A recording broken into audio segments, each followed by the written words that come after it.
Hello students, welcome to my YouTube channel. In my channel, we are going to study Unit 5 of class plus 1 biology.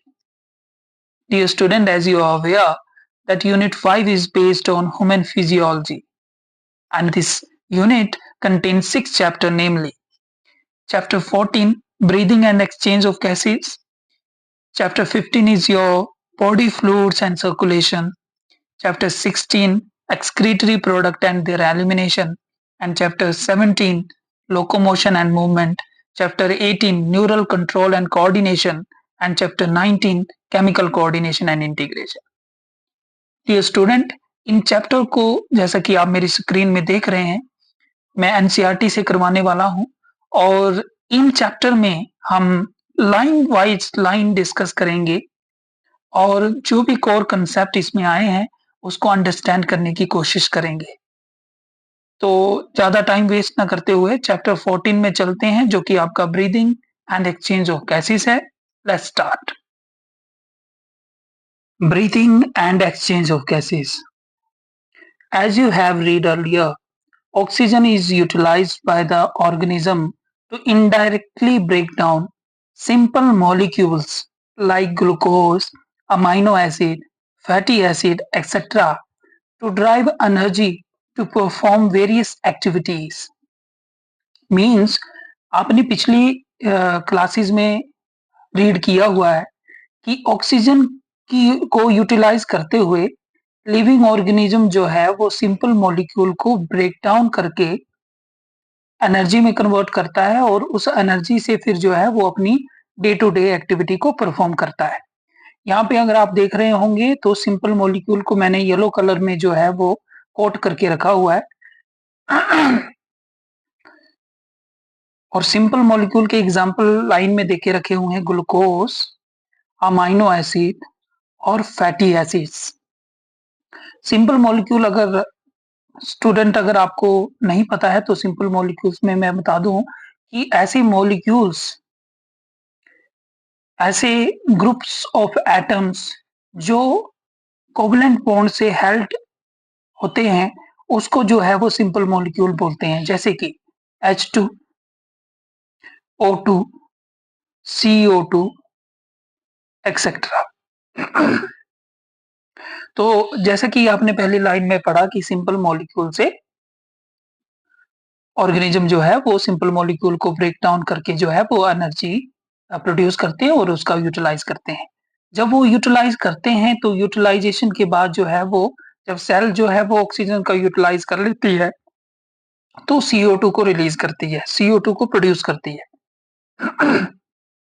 And as you are aware that CO2 is harmful, is a harmful gas. So CO2 को body से eliminate जो है वो करवाना बड़ा जरूरी हो जाता है यहाँ पे। तो इसलिए CO2 को जो है वो बॉडी के द्वारा एक्सहेल करना और O2 को बॉडी के द्वारा इनहेल करना, इसी को तो रेस्पिरेशन बोलते हैं, रेस्पिरेशन बोला जा रहा है। तो अगर आप देखेंगे अगली वाली लाइन में तो वहां पे जो है वो रेस्पिरेशन की जो है वो डेफिनेशन यहाँ देखे रखी है। This process of exchange of O2, this process of exchange of O2 from the atmosphere with CO2 produced by the cell is called breathing. तो रेस्पिरेशंस को ही ब्रीदिंग बोल रहे हैं, कॉमनली नोन एज रेस्पिरेशन। तो रेस्पिरेशन की डेफिनेशन हो जाती है, respiration is the process of exchange of O2 from the atmosphere with CO2 produced by the cell is called breathing और respiration। तो respiration की डेफिनेशन एक नंबर की, एक मार्क्स की जो है वो 1 मार्क्स की जो है वो आ सकती है। तो ये respiration की डेफिनेशन आप जरूर इसको लर्न कर लें और इससे जो है अगर कोई 1 मार्क्स की आती है तो आप रेस्पिरेशन में ये डेफिनेशन जो है वो लिख सकते हैं। तो आगे बता रहा है कि place your hands on your chest, you can feel the chest moving up and down. बोलता है कि आप अपने हाथ को चेस्ट के ऊपर जो है वो रख सकते हैं और फील कर सकते हैं कि आपकी चेस्ट जो है वो मूविंग अप और डाउन हो रही है। तो इससे आप रेस्पिरेशन आपकी बॉडी में चल रही है, इसको जो है वो आप महसूस कर सकते हैं। You know that it is due to breathing. आपको पता है कि ये जो मूविंग अप और डाउन हो रहा है चेस्ट का, ये ब्रीदिंग के कारण हो रहा है। How do we breathe? हम ब्रीद कैसे करते हैं, हम रेस्पिरेशन कैसे करते हैं, हम सांस कैसे लेते हैं? The respiratory organs and the mechanism of breathing are described in the following section of the chapter.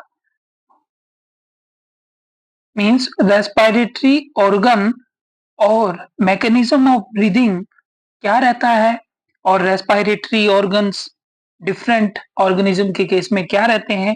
Respiratory organs means अगर हम अपने ह्यूमन बींग्स का एग्जांपल लें, ह्यूमन बींग्स का अगर हम जो है वो एग्जांपल ले, तो ह्यूमन बींग्स में जो रेस्पिरेटरी ऑर्गन जो है वो क्या रहते हैं, हमारे लंग्स रहते हैं। लंग्स, रेस्पिरेटरी ऑर्गन जो है हमारे लंग्स रहते हैं।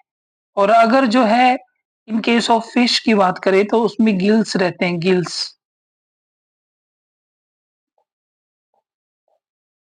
गिल्स रहते हैं।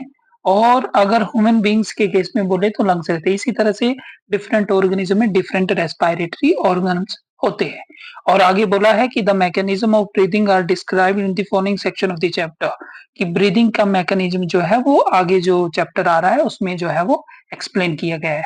तो ये पैराग्राफ कंप्लीट होता है। इसमें इंपॉर्टेंट जो वर्ड है वो सिंपल मॉलिक्यूल है। सिंपल मॉलिक्यूल आपको लग गया पता, सिंपल मॉलिक्यूल क्या है। सिंपल मॉलिक्यूल में जो आपके जो एटम्स होते हैं वो जो है कोवलेंट बॉन्ड से एक दूसरे से मिले होते हैं, जैसे O2 H2 है, CO2 है। एक और इसमें डेफिनेशन छूट गई, कैटाबोलिक रिएक्शंस। कैटाबोलिक रिएक्शन क्या होता है? कैटाबोलिक रिएक्शन जो होते हैं ऐसे रिएक्शन जो ऑक्सीजन की प्रेजेंस में होते हैं और उसमें कॉम्प्लेक्स मॉलिक्यूल जो है वो ब्रेक डाउन होके जो है वो सिंपल कंपोनेंट में कन्वर्ट होते हैं, उसको कैटाबोलिक रिएक्शन बोलते हैं। और इसमें जो है वो एनर्जी जो है वो रिलीज होती है। अगर कैटाबोलिक रिएक्शन की हम एग्जांपल की बात करें तो जैसे डाइजेशन है, इसमें बड़े फूड पार्टिकल जो है वो स्मॉलर फूड पार्टिकल में कन्वर्ट होते हैं, आगे जाके बॉडी उसको यूज करती है और एनर्जी बनाती है। और उसके बाद जो है ये ग्लाइकोलाइसिस है, ग्लाइकोलाइसिस में ग्लूकोज जो है वो टूट के जो है वो एनर्जी बनाता है, और जो है एनर्जी जो है एटीपी मॉलिक्यूल्स के रूप में जो है वो स्टोर जो है वो बॉडी में होती है। तो ये कैटाबोलिक रिएक्शंस के जो है वो एग्जांपल है जो कि मैंने आपको करवाए। तो इस पैरा में जो है वो 3 जो है वो सबसे इम्पोर्टेंट चीज़ें हैं। वो कौन-कौन सी चीज़ें हैं? एक सिंपल मॉलिक्यूल्स याद रखिएगा क्या-क्या होते हैं, glucose, amino acid, fatty acid. एक कैटाबोलिक रिएक्शन आप याद रखिएगा, और एक रेस्पिरेशन की डेफिनेशन जो है वो याद रखिएगा। बाकी ये जो है वो इंट्रोडक्टरी एक पैराग्राफ है। So the next topic is respiratory organ. So let's start. Mechanism of breathing vary among different groups of animal depending mainly on their habitat and level of organization. Means student, जो respiration का mechanism है वो different group of animal में different है, और ये mainly depend करता है उनके हैबिटेट के ऊपर और लेवल ऑफ ऑर्गेनाइजेशन के ऊपर।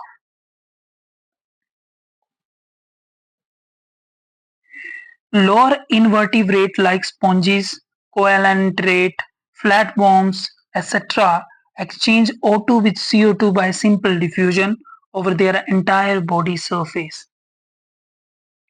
जो लोअर इनवर्टिब्रेट होते हैं जैसे स्पॉन्ज है, फ्लैटफॉर्म है, कोएलेंट्रेट है, ये O2 को CO2 से जो है वो एक्सचेंज करते हैं बाय सिंपल डिफ्यूजन। तो यहाँ पे सबसे इम्पोर्टेंट जो यहाँ पे टर्म्स हो जाती है दैट इज सिंपल डिफ्यूजन, जो मैंने आपके लिए जो है वो येलो कलर से जो है वो मार्क करके रखी हुई है। तो सिंपल डिफ्यूजन आपको पता है, आपने अर्ली प्रीवियस जो आपकी क्लासेस हो चुकी है तो उसमें आपने पढ़ा है कि सिंपल डिफ्यूजन क्या है। अगर नहीं पता है तो मैं फिर आपको जो है यहाँ पे क्लियर कर देना चाहूंगा कि सिंपल डिफ्यूजन में क्या होता है कि मॉलिक्यूल जो होते हैं वो high concentration to low concentration जो है वो मूव करते हैं, उसको जो है वो सिंपल डिफ्यूजन करते हैं। नेक्स्ट लाइन में चलेंगे। Earthworm use their moist cuticle and insect have a network of tube which is known as tracheal tube to transport atmospheric air within the body. Earthworm में क्या है? अर्थवॉर्म जो है वो ट्रांसपोर्ट ऑफ एटमॉस्फेरिक एयर को करने के लिए, एटमॉस्फेरिक एयर को ट्रांसपोर्ट करने के लिए क्यूटिकल का यूज करता है, मॉइस्ट क्यूटिकल का यूज करता है। वाइल इंसेक्ट में जो होती है वो ट्यूब्स होती है और उन ट्यूब्स को जो है वो ट्रैकियल ट्यूब्स कहते हैं। यहाँ पे अगर आप एग्जामिनेशन पॉइंट ऑफ व्यू से भी अंडरलाइन करना चाहे तो कर सकते हैं कि अर्थवॉर्म में जो है वो मोस्ट क्यूटिकल होता है और इंसेक्ट में जो है वो ट्यूब, जिनको ट्रैकियल ट्यूब कहते हैं, वो transport atmospheric air with in the body. ये जो स्ट्रक्चर है, ये जो है वो एटमॉस्फेरिक एयर को जो है वो बॉडी के अंदर जो है वो ट्रांसपोर्ट करते हैं, किसमें, अर्थवॉर्म में और इंसेक्ट में। तो ये एग्जामिनेशन पॉइंट ऑफ व्यू से भी बहुत इंपॉर्टेंट हो जाता है कि अर्थवॉर्म में जो है वो एटमॉस्फेरिक एयर को कौन ट्रांसपोर्ट करता है और आपका जो है इंसेक्ट में जो है कौन से स्ट्रक्चर जो है इन्वॉल्व है ट्रांसपोर्ट ऑफ एटमॉस्फेरिक एयर में। तो मैंने यहां तक आपको करवा दिया है। Special vascularised structure called gills. Gills क्या है? स्पेशल वेस्कुलराइज्ड स्ट्रक्चर है। और गिल्स आपको मैंने पिछले पैरा में भी मैंने आपको करवाया कि गिल्स से जो रेस्पायरेशन होती है वो फिशेज में होती है। और यहाँ एक और इम्पोर्टेंट टर्म्स यहाँ पे आ रही है, branchial respirations. What is branchial respiration? The respiration through gills is known as branchial respirations. तो जो गिल्स के थ्रू रेस्पायरेशन हो रही है फिशेज में, दैट इज ब्रैंकियल रेस्पायरेशन। ये एमसीक्यू में आ सकता है आपको, इट्स वेरी इंपॉर्टेंट। तो इसको याद रखिएगा आप। Are used by the most of the aquatic arthropod and mollusc. तो गिल्स से ट्रांसपोर्टेशन कहाँ पे होती है, रेस्पायरेशन कहाँ किसमें होती है?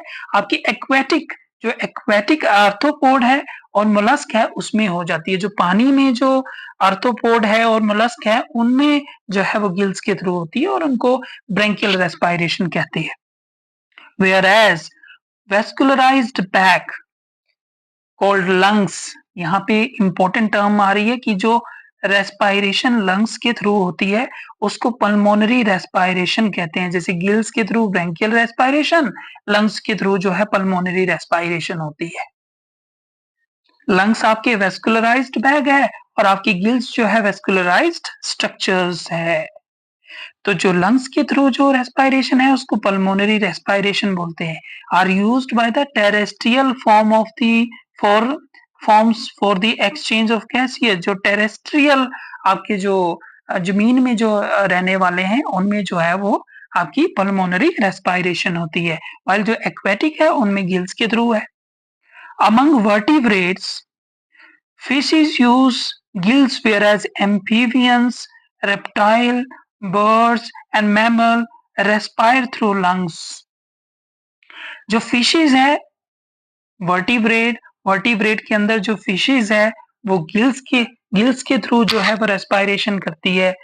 वेराज जो एम्फीबियंस है, रेप्टाइल्स है, बर्ड्स है, मैमल्स, मैमल्स आपको पता होने चाहिए, ह्यूमन बींग जो है वो मैमल्स के अंदर आते हैं। मैमल्स को हिंदी में बोले तो स्तनधारी, जिसको जो अपने बच्चों को स्तनपान करवाते हैं उनको जो है वो मैमल्स बोलते हैं। और ये जो है लंग्स के थ्रू होता है, यानी कि पल्मोनरी रेस्पायरेशन होता है।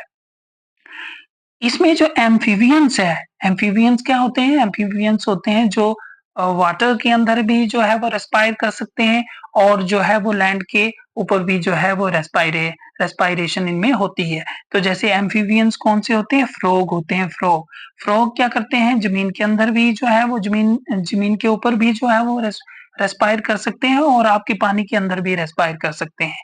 तो ये कैसे रेस्पायर करते हैं? ये अपनी स्किन के थ्रू करते हैं, मॉइस्ट स्किन के थ्रू जो है वो रेस्पायरेशन करते हैं। और जो स्किन के थ्रू जो है वो रेस्पायरेशन होती है उसको जो है वो क्यूटेनियस रेस्पायरेशन जो है वो कहते हैं। Another very important terminology, very important term, that is cutaneous respiration. What is cutaneous respiration? The cutaneous respiration is the respiration through skin, moist skin के थ्रू जो रेस्पायरेशन होती है उसको जो है cutaneous respiration होती है। तो ये पैरा मैंने पूरा आपको करवा दिया है और इसको मैं थोड़ा सा आपको कंक्लूड करवा देता हूँ। और इसमें कंक्लूजन में मैं आपको बताता हूँ कि एग्जामिनेशन पॉइंट ऑफ व्यू से इस पैरा में क्या जो है वो सबसे इंपॉर्टेंट है। तो मैं आपको बता देता हूँ। सबसे पहले सिंपल डिफ्यूजन, आपको पता है मॉलिक्यूल का हायर कंसंट्रेशन से लोअर कंसंट्रेशन जाना सिंपल डिफ्यूजन है। ये आ सकता है, डेफिनेशन आ सकती है 1 मार्क्स की, तो सिंपल डिफिजन की आप डेफिनेशन याद कर लें। दूसरा यहाँ यहाँ निकल के आ रहा है earthworms use their moist cuticle. तो अर्थवॉर्म ये निकल के आ सकता है कि ट्रांसपोर्ट एटमॉस्फेरिक एयर को ट्रांसपोर्ट करने के लिए अर्थवॉर्म कौन से स्ट्रक्चर का प्रयोग करता है, यूज़ करता है? मोइस्ट क्यूटिकल करता है। और इंसेक्ट में कौन-सा करता है? ट्यूब्स का प्रयोग करता है, मेनली ट्रैकियल ट्यूब्स का यूज़ होता है। तो ये भी एमसीक्यू में आ सकता है या 1 मार्क्स का आपको पूछा जा सकता है। और इसमें जो है 3 टेक्निकल टर्में मैंने आपको बताई कि गिल्स क्या है? रेस्पिरेशन, जो गिल्स के थ्रू जो रेस्पिरेशन होती है उसको ब्रैंकियल रेस्पिरेशन बोलते हैं। जो लंग्स के थ्रू होती है उसको पल्मोनरी रेस्पिरेशन बोलते हैं, और जो स्किन के थ्रू होती है वो क्यूटेनियस रेस्पिरेशन जो है वो इसको बोलते हैं। तो ये टर्म इम्पोर्टेंट है, आ सकता है कि क्यूटेनियस रेस्पिरेशन क्या होता है, पल्मोनरी रेस्पिरेशन क्या होता है, ब्रैंकियल रेस्पिरेशन क्या होता है। तो ये आपको पता होने चाहिए, और ये किसमें क्या है, ये पता होना चाहिए। जैसे गिल्स के थ्रू जो है आपकी जो एक्वेटिक आर्थ्रोपोड है और मोलस्क में होती है, लंग्स में जो है आपकी जो टेरेस्ट्रियल है उनमें होती है, और जो एम्फीबियंस है, जो फ्रॉग है, जो दोनों में रहते हैं, उनमें जो है स्किन के थ्रू होती है, क्यूटेनियस रेस्पिरेशन होती है। सो ये एग्जामिनेशन पॉइंट ऑफ व्यू से, आपकी नीट पॉइंट ऑफ व्यू से वेरी वेरी इंपॉर्टेंट जो पैराग्राफ है, और इसको जो है वो आप ज़रूर इसको जो है वो ध्यान से पढ़ें, ताकि इसमें जो कंसेप्ट है, इसमें जो इम्पोर्टेंट टर्म्स हैं, जैसे जो मैंने आपको बताई है, वो आप लर्न कर सकें और इसका आपको जो है वो बेनिफिट आगे जो है वो मिल सके। So the next topic is human respiratory system. Dear student, human respiratory system को मैं लाइन वाइज लाइन पढ़ाने से पहले आपको जो है वो आपकी जो एनसीईआरटी बुक में जो फिगर 14.1 दे के रखा है उसको जो है एक्सप्लेन करवाना बहुत इम्पोर्टेंट हो जाता है। तो अगर आप स्क्रीन के ऊपर देख रहे होंगे, ये आपकी एनसीईआरटी से लिया गया डायग्राम है। इसमें आप देख रहे हैं कि 2 लंग्स है। ये आपका राइट साइड का है और ये आपका लेफ्ट साइड का है। ये इसमें हार्ट दे के रखा हुआ है, और ये जो आप साइड देख रहे हैं ये जो है वो आपकी रिब है, रिब्स। और ये आपका जो है ऊपर जो है वो एपिग्लोटिस दे के रखा है। एपिग्लोटिस क्या है इसको हम डिटेल में ऊपर थ्योरी में पढ़ेंगे। ये जो यहाँ पे दे के रखा हुआ है ये लैरिंग्स है। ये जो एक पाइप ट्यूब लाइक स्ट्रक्चर दे के रखा है ये ट्रैकिया है। अगर आप देख रहे होंगे तो हमारे लंग्स ये है, ये, और ये लेफ्ट साइड वाला लंग्स है। अगर आप ध्यान से देखे होंगे तो ये जो है वो एक्सपोज नहीं किया गया है राइट साइड का, और ये दिखाने के लिए जो है वो इसका सेक्शन करके रखा हुआ है। इसको जो है वो लेफ्ट साइड के लंग्स को जो है इसकी जो है वो सेक्शन करके रखा है। तो अंदर के स्ट्रक्चर जो है वो लेफ्ट वाले आपको लंग्स में जो है वो दिखाए हुए हैं। तो अंदर वाले में क्या देख के रखें, सबसे पहले तो इसको अगर आप ये जो एक येलो कलर का जो यहाँ पे दे के रखा है, ये जो येलो कलर की यहाँ पे जो लेयर दे के रखी है ये आपकी प्लूरल मेम्ब्रेन है। प्लूरल मेम्ब्रेन क्या होती है डियर स्टूडेंट? अगर आप देख रहे होंगे लंग्स जो होते हैं वो डायरेक्ट ऐसे प्लेस थोरेसिक कैविटी के अंदर नहीं होते हैं।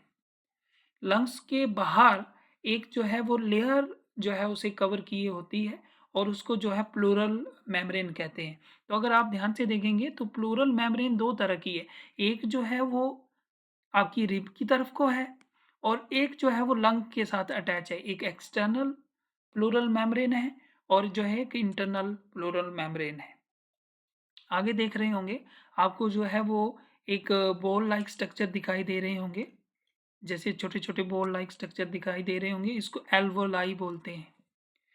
और आपको जो मैंने प्लूरल मेम्ब्रेन बताई तो 2 मेम्ब्रेन बताई है, एक बाहर की तरफ है और एक अंदर की तरफ है। और इस बाहर और अंदर के बीच में एक फ्लूइड जो है वो भरा रहता है, और उस फ्लूइड को जो है वो प्लूरल फ्लूइड बोलते हैं। तो यहाँ बताया हुआ है ये जो येलोइश कलर का है, यहाँ पे जो है येलोइश कलर का है, ये जो है प्लूरल फ्लूइड है। और जो एल्वोलाई के ऊपर जो स्ट्रक्चर है इसको ब्रोंकियोल बोला है, और ये जो है ये ब्रोंकस है। डियर स्टूडेंट, अगर आप नीचे देख रहे हैं तो ये डायफ्राम है।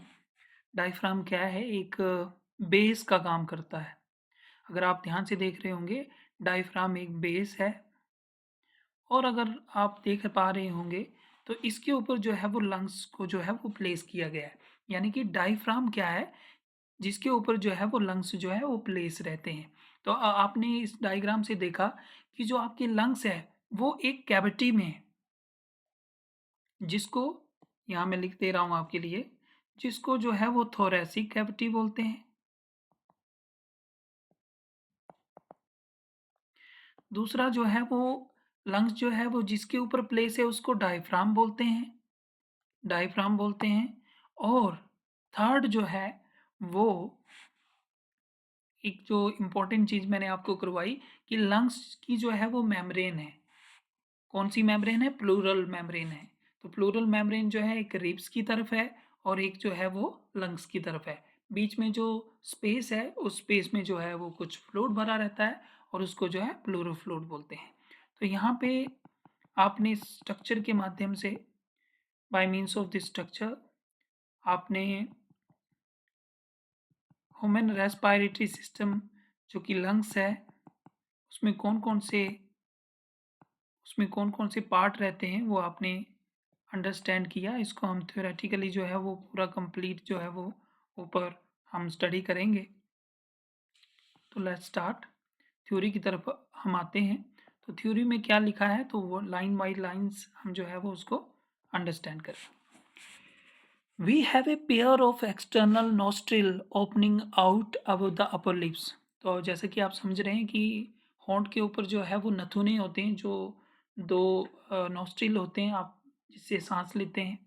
It leads to a nasal chamber. जैसे ही नोस्ट्रिल से जो है वो एयर जो है वो अंदर एंटर करती है तो अंदर जो है वो नेजल एक पैसेज होता है जिसको नेजल चैम्बर बोल रहे हैं। यहाँ देखिए दो वर्ड है, नेजल चैम्बर और दूसरा जो है वो नेजल पैसेज है। तो अब एयर जो है वो नेजल चैम्बर से होते हुए जिसको नेजल पैसेज बोल रहे हैं उससे अंदर जो है वो एंटर कर रही है और जो है वो नेजल चैम्बर से होते हुए एक आगे पहुंचती है जिसको फेरिंग्स बोल रहे हैं। फेरिंग्स वो पोर्शन होता है, इसमें आगे लिखा हुआ है, अ portion of which is the common passage for food and air. Pharynx जो पोर्शन होता है लंग्स का, वो फेरिंग्स जो पोर्शन होता है वो कॉमन पैसेज होता है। इसके लिए आप जब मुँह से जो है वो खाना खाएँगे तो जो खाना है वो भी फेरिंग्स से जो है वो फेरिंग्स से जो है होके आगे जाएगा और जो आप नॉस्ट्रिल से जो एयर जो ले रहे हैं वो भी जो है वो फेरिंग्स से होते हुए जो है आगे जाएगी। लेकिन डिफ़रेंस ये हो जाता है कि फेरिंग्स से जो है वो फेरिंग्स से जो है वो फूड जो है फूड जो है वो आपका जो है वो स्टमक को जाएगा और बाय मीन्स ऑफ ईसोफेगस, जिसको आहार नली जिसको बोलते हैं। और जो नोस्ट्रिल से जो एयर आ रही है वो फेरिंग्स से जो है फिर जो है वो लंग्स की तरफ जाएगी। अगर आप ध्यान देंगे तो अब आप नोट किया होगा आपने कि जब आप खाना खाते हो और अगर आप बोलते हो, बीच में अगर खाना खाते वक़्त बोलते हो तो कई बार जो है वो फूड पार्टिकल जो है आपकी विंड पाइप की तरफ चले जाते हैं और इससे जो है वो एकदम से कफ़िंग होती है और अनईज़ीनेस होता है। तो वो इसी के कारण होता है कि बोलते खाना खाते समय अगर हम बोलते हैं, तो बोलते समय क्या हो जाता है कि बाय मिस्टेक जो है वो फूड पार्टिकल जो है वो लंग्स की तरफ यानी कि विंड पाइप के थ्रू होते हुए स्मॉल पार्टिकल जो है वो विंड पार्टिकल में चला जाता है और जिससे जो है बाद में कफिंग होती है और उसको फिर हमें जो है वो डिस्कम्फर्ट होता है। तो ये फेरिंग्स ही जो पार्ट है, फेरिंग्स में ही क्या होता है कि फेरिंग्स में जो है वो कॉमन पैसेज है और फेरिंग्स में माउथ से जो है वो फूड पार्टिकल भी जाएगा और नोस्ट्रिल से जो जो एयर नीचे आई है उसको जो है वो आगे जो है विंड पाइप को वो एयर जो है वो आगे जाएगी। तो फेरिंग्स वो पार्ट है। आगे क्या लिखा हुआ है, the pharynx open through the larynx region into the trachea. तो अगर आप नीचे देखेंगे तो ट्रैकिया से तो हमारा डायग्राम जो है वो शुरू था। ये जो आप स्ट्रक्चर देख रहे हैं यहाँ पे, ये जो स्ट्रक्चर यहाँ पे देख रहे हैं तो ये लैरिंग्स होता है। लैरिंग्स का क्या काम होता है? तो लैरिंग्स का अगर आप ऊपर देखेंगे तो क्या लिखा हुआ है? इट्स वेरी इंपॉर्टेंट क्वेश्चन या एमसीक्यू का आ सकता है, 1 मार्क्स का क्वेश्चन आपको आ सकता है कि किसको साउंड बॉक्स बोलते हैं? किस पार्ट को जो है हम साउंड बॉक्स बोलते हैं? तो साउंड बॉक्स जो है हम जो है वो लैरिंग्स को यहाँ पे बोलते हैं। लैरिंग्स क्या है? हमारा साउंड बॉक्स है। तो अगर हम डायग्राम में भी इसकी लोकेशन देख सकते हैं तो यहाँ पे हमारा लैरिंग्स होता है और ये साउंड को प्रोड्यूस करने के लिए जो है वो इम्पोर्टेंट होता है। ह्यूमन जो है वो डिफरेंट साउंड जो है वो निकाल सकते हैं। तो वो ह्यूमन बींग्स जो है, हम जो लोग हैं, वो किस तरह से निकाल पाते हैं? बाय मीन्स ऑफ लैरिंग्स से निकाल पाते हैं। इसलिए इसको जो है वो साउंड बॉक्स जो है वो बॉडी का बोला जाता है। आगे चलेंगे। During swallowing, glottis can be covered by a thin elastic cartilaginous flap called epiglottis. तो मैंने जब आपको बताया कि जो फेरिंग्स से जो फूड पार्टिकल आता है वो ईसोफेगस में जाएगा और जो एयर है वो जो है वो विंड पाइप में जाएगा। तो जब हम खाना खा रहे होते हैं तो ऐसा क्या होता है कि जो हमारे माउथ से जो फूड पार्टिकल आया है वो रेस्पिरेटरी ट्रैक में क्यों नहीं चला जाता है? क्यों नहीं चला जाता है? क्यों नहीं जाता है? क्योंकि वहाँ पे एपिग्लोटिस होता है।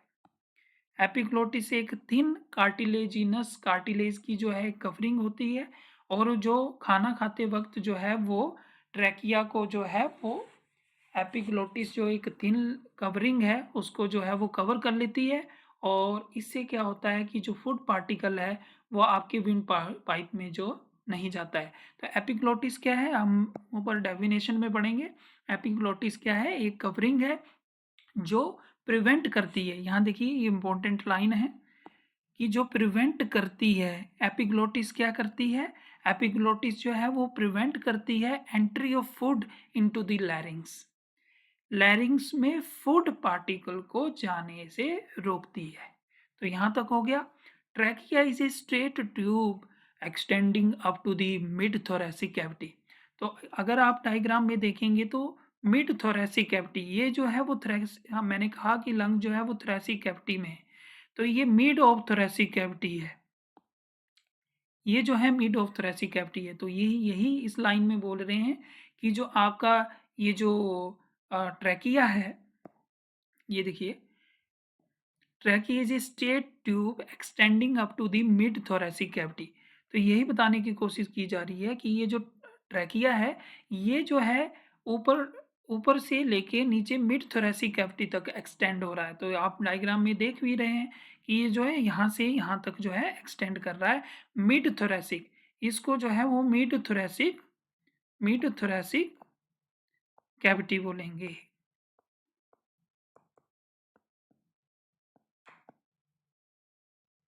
ये मिड थोरैसिक कैविटी है।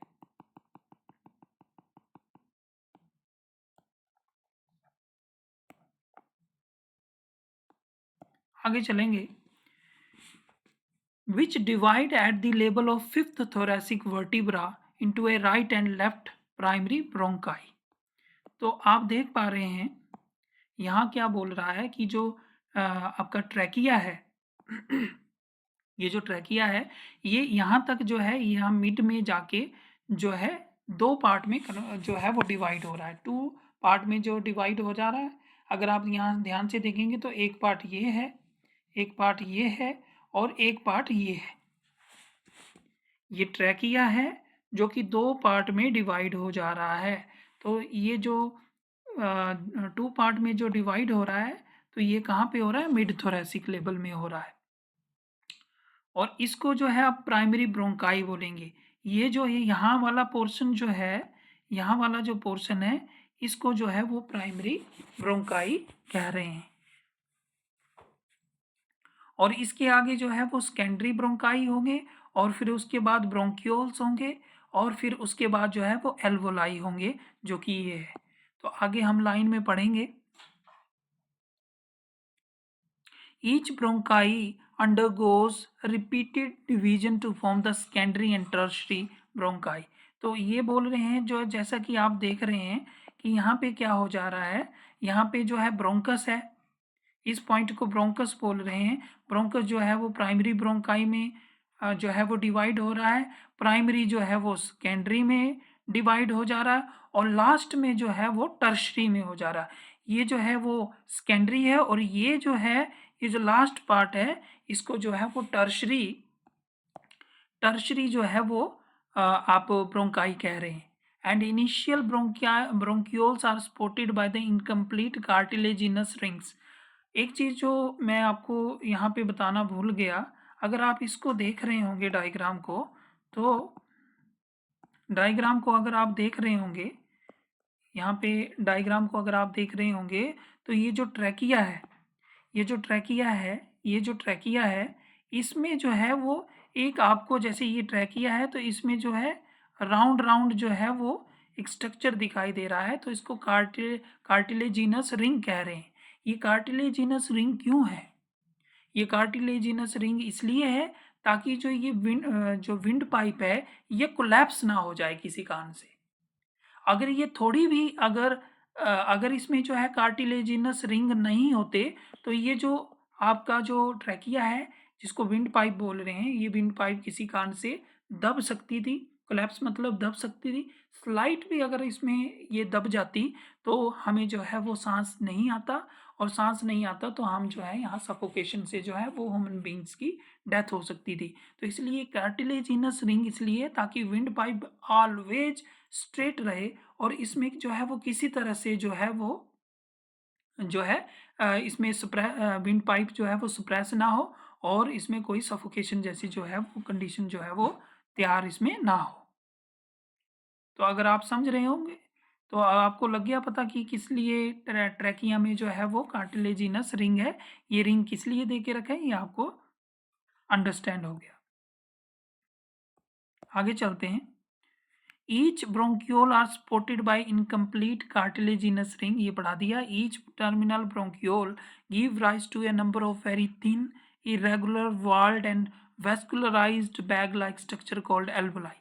तो dear student, alveoli जो है वो पार्ट है, ये जो अगर आप देख रहे होंगे स्मॉल जो ये छोटे छोटे जो है, अगर आप बोल लाइक स्ट्रक्चर देख रहे होंगे, ये सबसे इम्पोर्टेंट स्ट्रक्चर है। जैसे ऐसे देख रहे हैं और आगे जो है बॉल लाइक स्ट्रक्चर है, तो ये जो है आपके एल्वोलाई है। और एल्वोलाई का क्या काम रहता है कि जो एल्वोलाई वो साइट है जहाँ पे O2 जो है वो ब्लड में डिफ्यूज करेगी, डिफ्यूजन से जो है वो ब्लड में जाती है, और CO2 ब्लड से जो है डिफ्यूज होके जो है वो एल्वोलाई के अंदर आएगी। तो एल्वोलाई क्या है? एल्वोलाई वो साइट है जहाँ पे जो है वो गैस का एक्सचेंज होता है। गैस एक्सचेंज आपकी एल्वोलाई में होती है।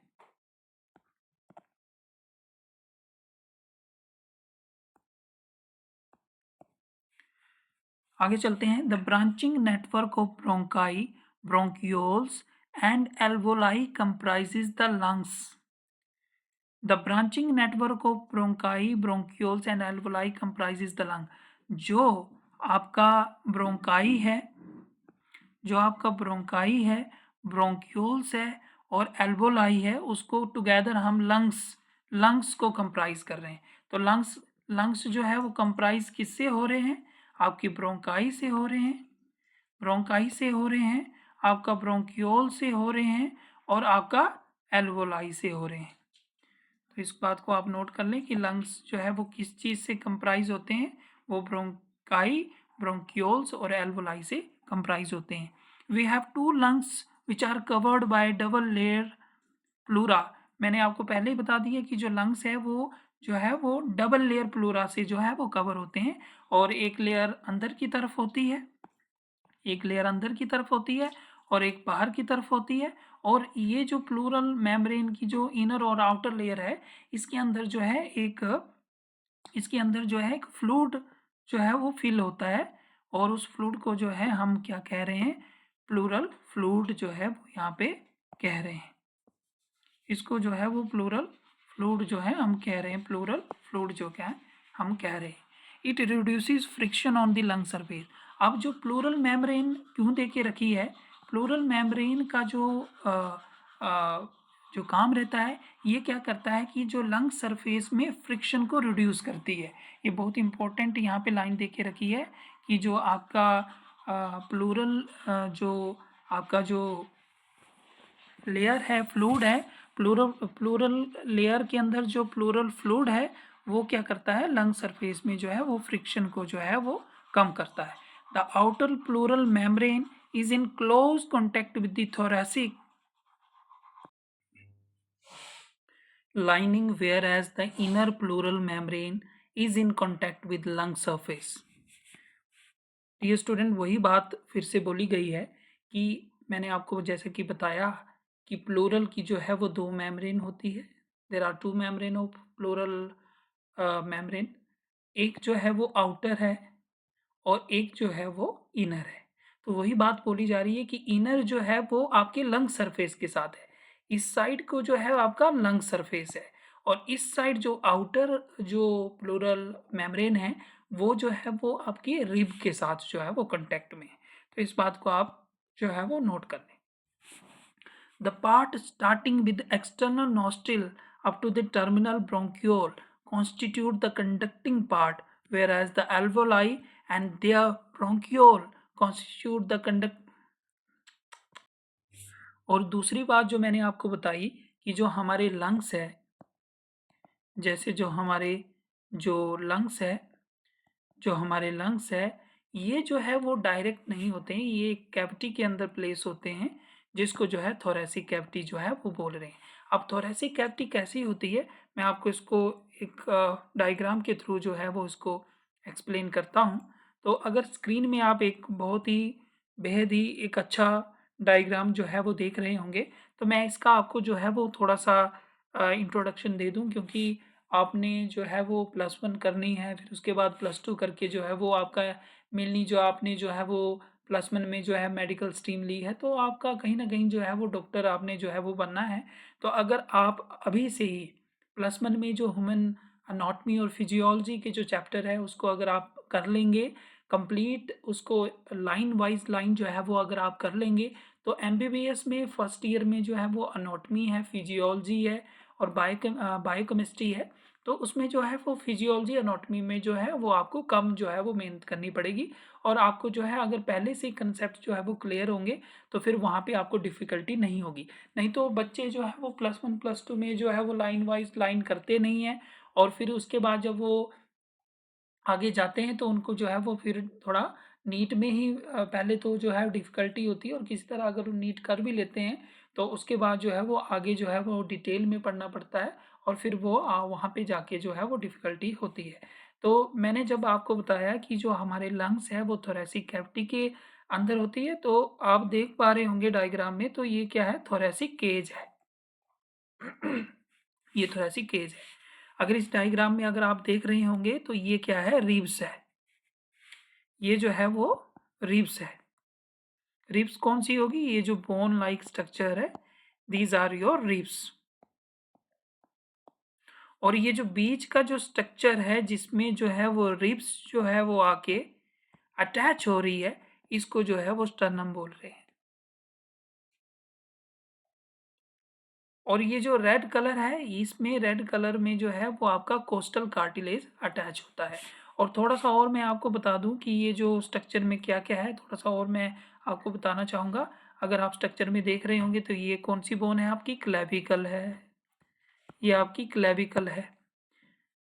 ये मैंने आपको स्टर्नम बताया, ये आपकी रिब है, ये क्लेविकल है। ये आपकी जो है वो लेफ्ट क्लेविकल है और ये जो है वो राइट क्लेविकल है। पीछे अगर आपको यहाँ दिख रहा होगा, ये जो पीछे स्ट्रक्चर दिख रहा है जिससे जो है वो क्लेविकल अटैच होती है, इसको जो है वो आपका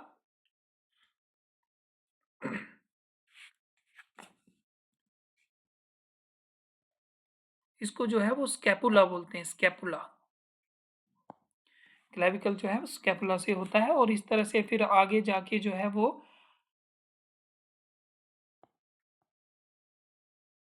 आर्म की तरफ जाता है, ये आपकी आर्म जो है वो बनती है। तो हम इसमें जो है ये हमारा जो है तो अप्रोच नहीं था पढ़ने का, ये तो मैंने आपको इंट्रोडक्टरी बताया। हमारी इसमें अप्रोच ये थी कि हमने जब आपको बोला कि जो लंग्स है, वो लंग्स जो है वो आपके थोरैसिक केज के अंदर, थोरैसिक कैविटी के अंदर होते हैं। तो हमारे लंग्स कहाँ होंगे? इस थोरैसिक केज के अंदर जो है वो प्लेस होंगे। तो लंग्स हमारे कहाँ होते हैं? थोरैसिक केज होते हैं। तो आई होप इस डायग्राम के मदद से आपको जो है वो क्लियर हुआ होगा कि हमारी जो लंग्स की जो है वो पोजीशन या लोकेशन कहाँ होती है।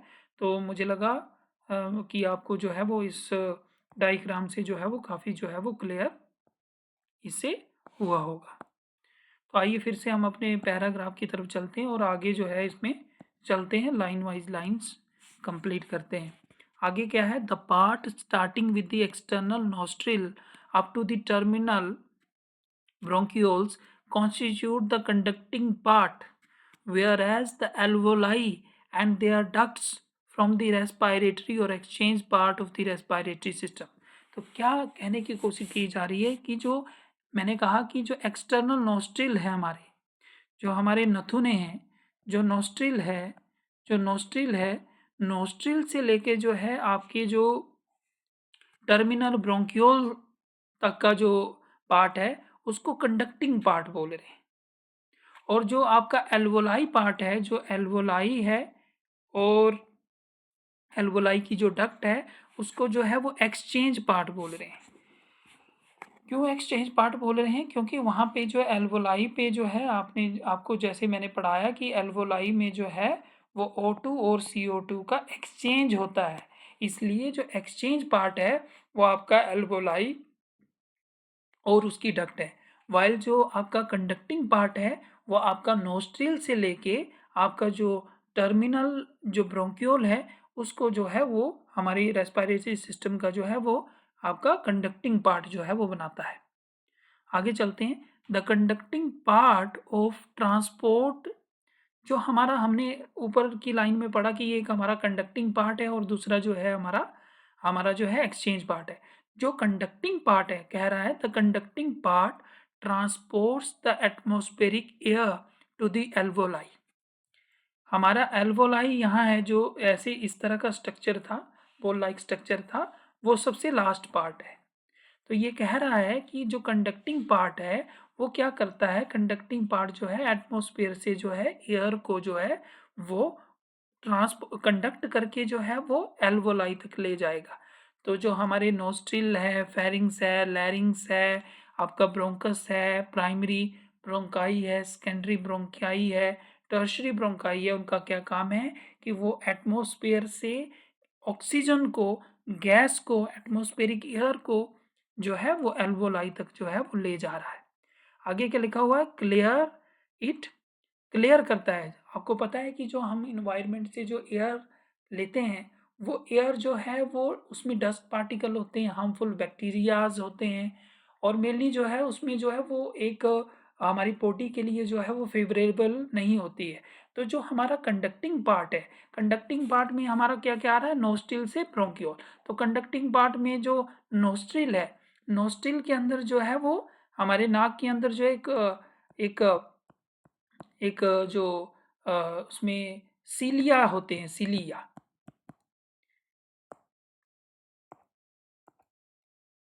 हमारे जो है वो सीलिया होते हैं।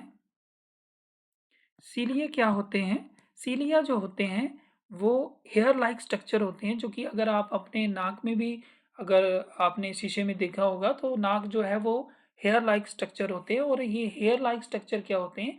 जो हम एटमॉस्फेयर से एयर जो हम लेते हैं उसको जो है वो उसमें जो डस्ट पार्टिकल है उसको ट्रैप कर देते हैं और अंदर जो है वो जो है एक साफ एयर को जो है वो अंदर लंग्स तक ले जाते हैं। नहीं तो अगर उसमें अगर कोई फ़ॉरेन पार्टिकल चला जाता है या उसमें डस्ट पार्टिकल चले जाएँगे तो वो वहाँ पे दिक्कत कर सकते हैं।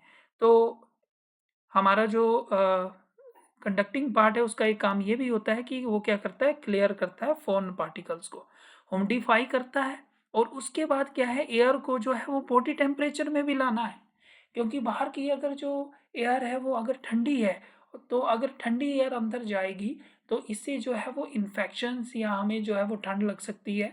तो जो एयर हम जो है नॉस्ट्रिल से ले रहे हैं उसको बॉडी के टेम्परेचर में लाना जो है वो बहुत इंपॉर्टेंट हो जाता है यहाँ पे।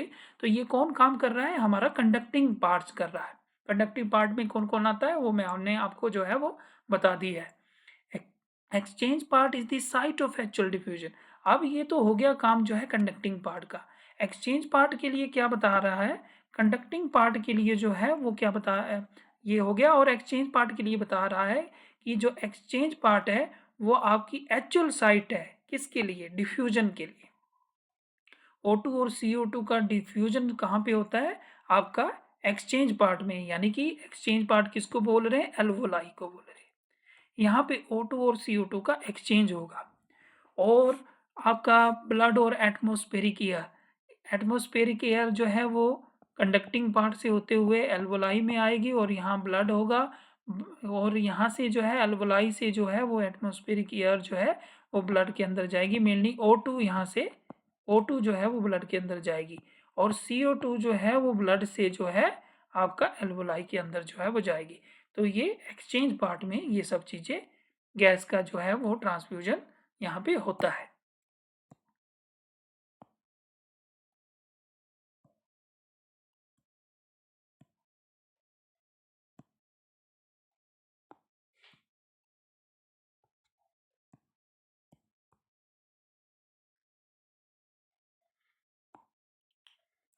आगे देखते हैं। The lungs are situated in the thoracic chamber which is anatomically an air tight chamber. तो मैंने आपको बता दिया, एक डायग्राम भी आपको मैंने बताया था कि ये जो है वो थोरैसिक लंग्स जो है वो थोरैसिक कैविटी के अंदर होते हैं। और बोलता है कि जो थोरैसिक कैविटी होती है, थोरैसिक जो कैविटी है वो एक एयर टाइट चैम्बर की तरह होती है। ये देखिए, थोरैसिक कैविटी क्या है, एयर टाइट चैम्बर की तरह होती है, यानी कि इसमें एयर टाइट रहती है। The thoracic chamber is formed dorsally by the ventral column. Dorsally आपका कौन सा होगा, थोरैसिक चैम्बर किस चीज से बना होता है, डोर्सली किस चीज से बना होता है, वर्टिब्रल कॉलम से। डोर्सली आपका जो है वो पीछे का पार्ट होगा। Ventrally by the sternum, ventrally क्या होगा, डोर्सल जो होगा अगर पीछे का पार्ट है तो वेंट्रल क्या होगा, आगे का पार्ट होगा। और laterally by the ribs and on the lower side of the dome shape diaphragm. तो इसके लिए मैं आपको एक और डायग्राम इसको बताता हूँ, उससे आपको बिल्कुल क्लियर हो जाएगा। तो क्या बोल रहा है कि जो आपका थोरैसिक कैविटी है वो डोर्सली जो है, इसके पीछे जो होता है डोर्सली जो होता है वो आपके वर्टिब्रास होते हैं, वर्टिब्रास होते हैं। तो डोर्सली जो है वर्टिब्रा से बनी हुई है। वेंट्रली जो है वो किससे बताई, वेंट्रली जो है आपकी,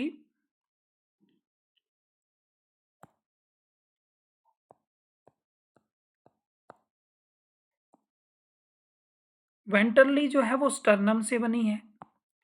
वेंट्रली जो है वो स्टर्नम, ये देखिए स्टर्नम इसमें है, वेंट्रली स्टर्नम से बनी है। पीछे डोर्सली जो है वो आपका जो है वर्टिब्रा कॉलम से बनी है। और लैटरली, लैटरली मतलब जो ये मीडियन साइड होती है, ये मीडियन, और बॉडी के अंदर की तरफ जो है वो मीडियन बोलते हैं। और इससे मिड लाइन से जो बाहर के स्ट्रक्चर है, यानी कि जो रिब बाहर की तरफ जा रही है ऐसे करके, तो ये लैटरली हो गया, लैटरली, लैटरल साइड होगी। तो लैटरली जो है वो लैटरल साइड में जो है वो थोरैसिक कैविटी जो है वो रिब से बन रही है।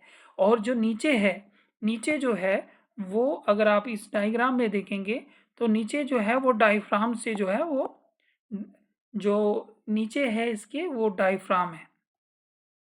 तो क्या इसमें बताया जा रहा है कि जो आपका थोरैसिक कैविटी है वो डोर्सली वर्टिब्रा कॉलम से, वेंट्रली स्टर्नम से, लैटरली आपकी रिब से, और जो है वो नीचे वाली साइड से जो है वो ये आपकी जो है डायफ्राम से बनी होती है। आगे चलेंगे।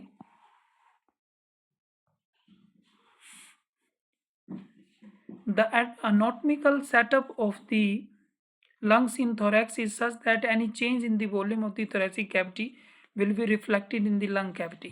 अब बोलते हैं कि anatomically जो है वो lungs का thorax में इस तरह से जो है वो सेटअप होता है कि अगर thoracic cavity के वॉल्यूम में अगर कुछ चेंज आता है तो ये जो है रिफ्लेक्ट, वो चेंज जो है वो रिफ्लेक्ट करेगा लंग कैविटी में। Such an arrangement is essential for breathing as we cannot directly alter the pulmonary volume। और ये जो इस तरह का जो अरेंजमेंट है ये एसेंशियल होता है ब्रीदिंग के लिए, as we cannot directly alter the pulmonary volume, क्योंकि हम जो है वो डायरेक्टली पल्मोनरी वॉल्यूम को जो है वो अल्टर जो है वो नहीं कर सकते हैं, उसको चेंज नहीं कर सकते हैं।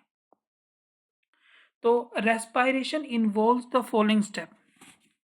रेस्पायरेशन जो हम प्रोसेस बोल रहे हैं इसके अंदर क्या क्या चीज़ें हम कवर करेंगे, इसके अंदर क्या क्या चीज़ें इन्वॉल्व होती है, तो फर्स्ट देखेंगे। फर्स्ट में क्या है, ब्रीदिंग और pulmonary ventilation by which atmospheric air is drawn in and CO2 rich alveolar air is release out.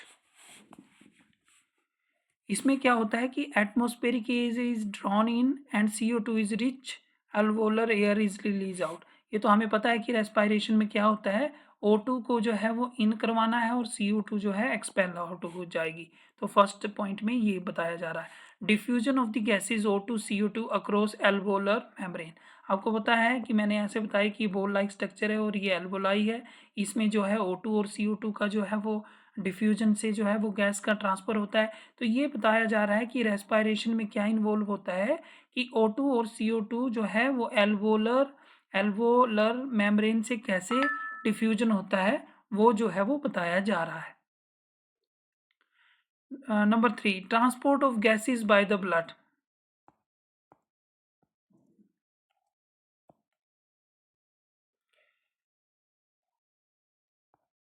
Transport of gases by blood, blood के द्वारा जो है वो गैस का ट्रांसपोर्ट कैसे किया जाता है, तो ये भी जो है वो रेस्पायरेशन में इन्वॉल्व होता है। Diffusion of O2 and CO2 between blood and tissue.